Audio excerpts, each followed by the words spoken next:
Obviously, there is a lot to be passionately against right now, but it has to travel with a clearer picture of what we are for. Our party is unified in making sure that we stand up and deliver on the promises that we've made to the American people. We can't just be the party that is against Donald Trump. We have to show people how we are providing an alternative message, especially for our young people that are losing faith. Well, although he's technically an independent, Vermont Senator Bernie Sanders has considerable influence in Democratic Party politics, of course. He and New York Congresswoman Alexandria Ocasio-Cortez have been traveling the country trying to unite a progressive movement that took a major hit, frankly, last November. Senator Sanders joins us live here in studio. Welcome back to Special Report. Good to be with you. You wrote after the November 6th election this: it should come as no great surprise that a Democratic Party which has abandoned working class people would find that the working class has abandoned them. First, it was the white working class. Now it's Latino and black workers as well. While the Democratic leadership defends the status quo, the American people are angry and want change, and they're right. More than I agree with what that guy said. That guy said, go on record. 100 days in, is it the same thing? Absolutely. Look, Brett, what we don't do as a nation is take a hard look at where we are on the issues of most relevance to ordinary people. Where are we? In the richest country in the history of the world, 60% of our people are living paycheck to paycheck. We have the highest rate of childhood poverty of almost any major country. We have the highest rate of senior poverty.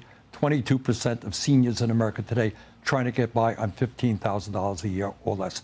Meanwhile, the people on top have never ever had it so good. One guy owns more wealth than the bottom 53% of the American households. Most people understand that is insane. That is absurd.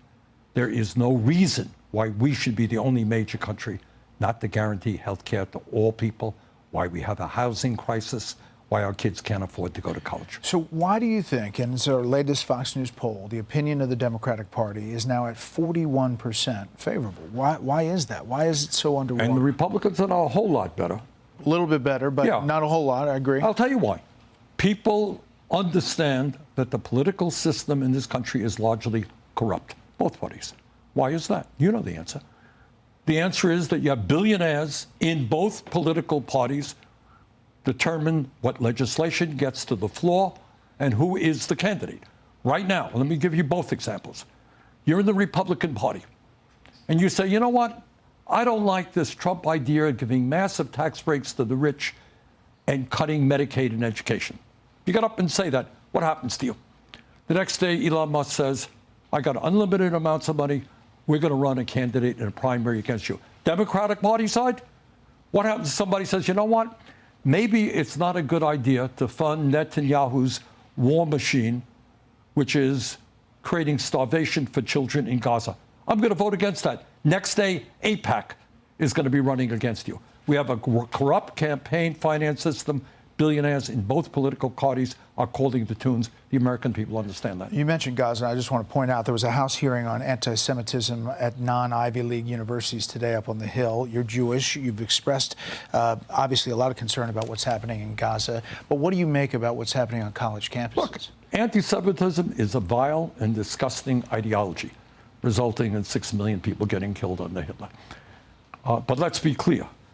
To criticize what the Netanyahu government is doing right now, which is deliberately starving children. 50,000 people have already died. Children are starving to death right now. It is not anti-Semitic to point that out.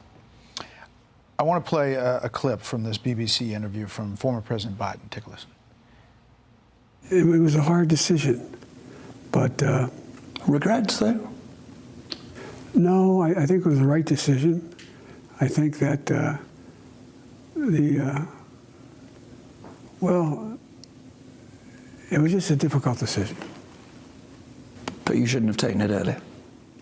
Well, I don't think so. I mean, I don't know how that would have made much difference. So should President Biden have gotten out of that race earlier? But I'm not going back a year. You're not going back? No, I'm not. You know, I don't want to. But isn't that a big part of where the Democratic Party is? No, it's not. It's nothing to do with Biden right now or Kamala Harris. The question is, what is the fundamental issue in politics? Which side are you on? So right now, you have massive income and wealth inequality. You have the rich getting richer, wealthiest people Large corporations control our economy. Billionaires control our political system. The question is, do you stand with the working class, with the elderly, with the kids, or do you stand with big money? Well, that's a great question, because now you have this tariff policy from President Trump. And it's really interesting that some Democrats have now kind of abandoned the pro-progressive thing that they had before, and they're agreeing with the Wall Street Journal editorial page. Do you see that? Yeah, this is what I think. The idea to say, oh, we believe in unfettered free trade, no tariffs, and some Democrats are saying that, I think that's nonsense. The idea that you arbitrarily one day come up with tariffs on every country on earth for no particular reason, which is going to raise prices in this country, that's also absurd. Not only did I vote against NAFTA and permanent normal trade relations with China, I helped lead the effort against those. Those were disastrous trade agreements written by corporate America, designed to allow corporations to shut down in America, move to China, move to Mexico, and hire people there at starvation wages. Very bad policy. So I believe in selective tariffs to protect American workers. But the broad tariff proposals that Trump brought forth, that is not the way to proceed. But if he gets some good deals with big countries like India, South Korea, Japan, and others come to the table with proposals, isn't he moving the needle? Isn't he changing the paradigm? If you do it selectively, if you have a situation where you're protecting the American consumer, when he says, I'm not concerned about toy prices, I think he doesn't understand what's going on for working class families. So selective tariffs that protect American workers and industry, good idea. Just across the board tariffs that raise prices, a very bad idea. You have this tour with Alexandria Ocasio-Cortez, Fight the Oligarchy. You've seen big crowds. Huge crowds. Explain it. Why do you think it's happening? I think, and by the way, we actually have information on this, Brett. It's not just, I'm an independent. We attract a lot of Democrats. It is not just Democrats coming out to our rallies.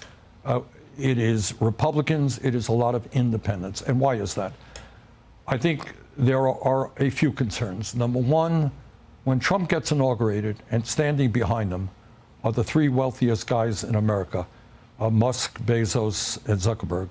And standing behind them are 13 other billionaires that Trump has appointed to head up major government agencies. People are really saying, really?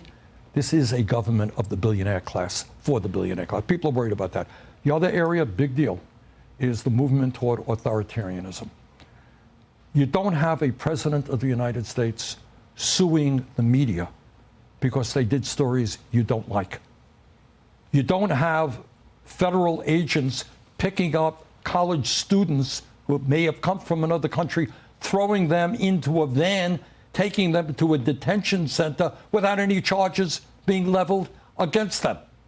You don't have the president of the United States saying, oh, a judge ruled against me.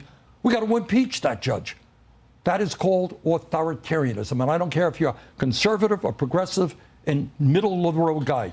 I would hope we all stand together against that movement toward authoritarian. And lastly, you're seeing policies that Trump and the Republicans are bringing forth with tax breaks for billionaires and cuts to Medicaid. They claim there's not going to be cuts. They claim they're taking out waste, fraud, and abuse. No. I understand. I understand what you're saying, right. But that's what they say. So the eyes of the beholder, waste, fraud. Look, you don't cut $800 billion without really devastating Medicaid, attacking Social Security, so that seniors, disabled seniors, are going to have a hard time getting the program. But there are a lot of people who look at this and say the government is bloated. It's out of control. It's $37 trillion in debt. Do you think the federal government? Do the federal government, does it need to be cut? The federal government needs to be made more efficient. In some ways, it should be expanded. In other ways, cut. If you're asking me, is the federal bureaucracy a problem? You're damn right it is. Can we make it more efficient? Absolutely. Absolutely. Isn't that what Doge was trying to do? No, but Doge was trying. You don't make it more efficient by laying off thousands of workers at the Social Security Administration so that seniors can't get their benefits and their concerns addressed in a timely manner. You don't make the system more efficient by threatening to lay off 83,000 workers at the Veterans Administration, which will clearly impact the health care that our veterans receive. All right, last thing. You know, Alyssa Slotkin, senator from Michigan, she said you shouldn't be using oligarch. It's over people's head. You've gotten criticized from other people. Free Beacon says Bernie Sanders spent $221,000 on private jets fighting the oligarchy tour, paid for by friends of Bernie Sanders. That you've spent millions of dollars in campaign funds on private jet travel over the years. How do you push back on both of those things? When's the last time you saw Donald Trump during a campaign mode at National Airport? No, it doesn't. But he's also not fighting the oligarchy. No. You run a campaign and you do 3 or 4 or 5 rallies in a week. The only way you can get around to talk to 30,000 people. Think I'm going to be sitting on a waiting line at United waiting, 30,000 people are waiting? That's the only way you can get around. No apologies for that. That's what campaign travel is about. We've done it in the past. We're going to do it in the future. And you think that this is hitting a mark? You think it's scratching the itch that voters want to hear from? I think at a time when the people on top are doing phenomenally well, when seniors, working class people are struggling, people want to hear action to stand up to the people who have the wealth and the power and create an economy that works for all of us, not just the people on top.